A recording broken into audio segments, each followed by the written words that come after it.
మన తెలంగాణలో మొట్టమొదటి ఫ్యాక్టరీ అవుట్లెట్ మన ముకుంద జ్యువెలర్స్ లో లైట్ వెయిట్ ఆభరణాలు కలెక్షన్స్ ఎన్నెన్నో అన్ని జ్యువెలరీస్ పై VA కేవలం 2 to 12% మాత్రమే. విచ్చేయండి ముకుంద జ్యువెలర్స్.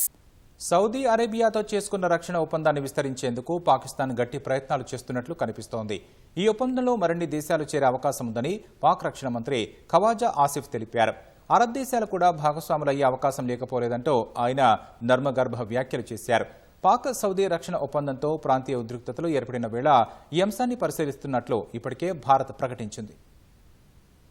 సౌదీ అరేబియాతో రక్షణ ఒప్పందం చేసుకున్న పాకిస్తాన్ దాన్ని విస్తరించడంపై దృష్టి సారించింది. ఇటీవల సౌదీ అరేబియా ఆహ్వానం మేరకు రియాద్లో పర్యటించిన పాకిస్తాన్ ప్రధాని షెహబాజ్ షరీఫ్ యువరాజు మహమ్మద్ బిన్ సల్మాన్ తో భేటీ అయ్యారు. ఈ సందర్భంగా ఇరు దేశాలు వ్యూహాత్మక రక్షణ ఒప్పందం చేసుకున్నాయి. ఆ రెండు దేశాల్లో దేనిపై అయినా శత్రువు దాడి చేస్తే అది ఇరు దేశాలపై జరిగిన దాడిగా భావించి సమిష్టిగా ఎదుర్కొనాలనే నిబంధనను ఒప్పందంలో చేర్చారు. దీంతో ప్రాంతీయంగా ఉద్రిక్తతలు ఏర్పడ్డాయి. పాక్ సౌదీ అరేబియా వ్యూహాత్మక రక్షణ ఒప్పందంపై స్పందించిన భారత్ దాన్ని పరిశీలిస్తున్నట్లు తెలిపింది. ఇటీవల భారత్ పాక్ మధ్య సైనిక ఘర్షణలు జరిగిన నేపథ్యంలో ఈ ఒప్పందం జరగటం ప్రాధాన్యం సంతరించుకుంది. జాతీయ భద్రతతో పాటు ప్రపంచ స్థిరత్వంపై ఏ మేరకు ప్రభావం చూపనుందనే విషయాన్ని పరిశీలించనున్నట్లు భారత్ తెలిపింది. దేశ ప్రయోజనాలు జాతీయ భద్రతకు కట్టుబడి ఉన్నట్లు స్పష్టం చేసింది.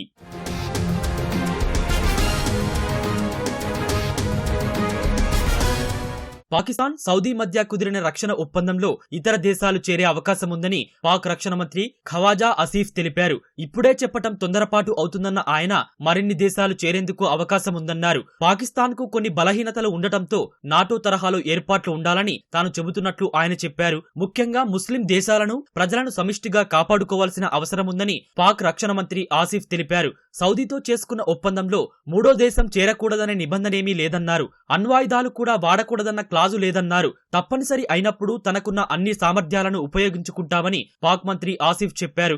అణ్వాయుధాల తనిఖీలకు పాకిస్తాన్ ఎప్పుడు సహకరిస్తుందని, అలాగే నిబంధనల ఉల్లంఘనలకు పాల్పడదని పాక్ మంత్రి తెలిపారు.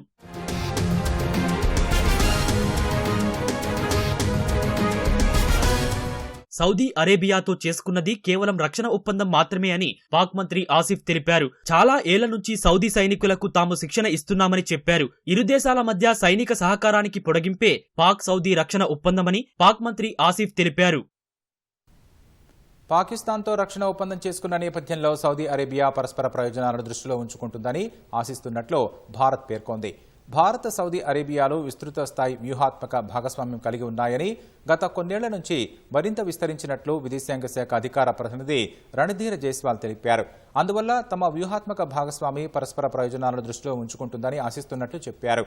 సౌదీ అరేబియా ఆహ్వానంపై ఇటీవల రియాద్లో పర్యటించిన పాకిస్తాన్ ప్రధాని షెహబాజ్ షరీఫ్ యువరాజు మహమ్మద్ బిన్ సల్మాన్తో భేటీ అయ్యారు. ఈ సందర్భంగా ఇరు దేశాలు రక్షణ ఒప్పందంపై సంతకాలు చేశాయి. ఇరు దేశాల్లో ఎవరిపైనైనా మూడో దేశం దాడి చేస్తే ఇరువురిపై జరిగిన దాడిగా భావించి సంయుక్తంగా ఎదుర్కోవాలనే క్లాజును ఒప్పందంలో చేర్చారు.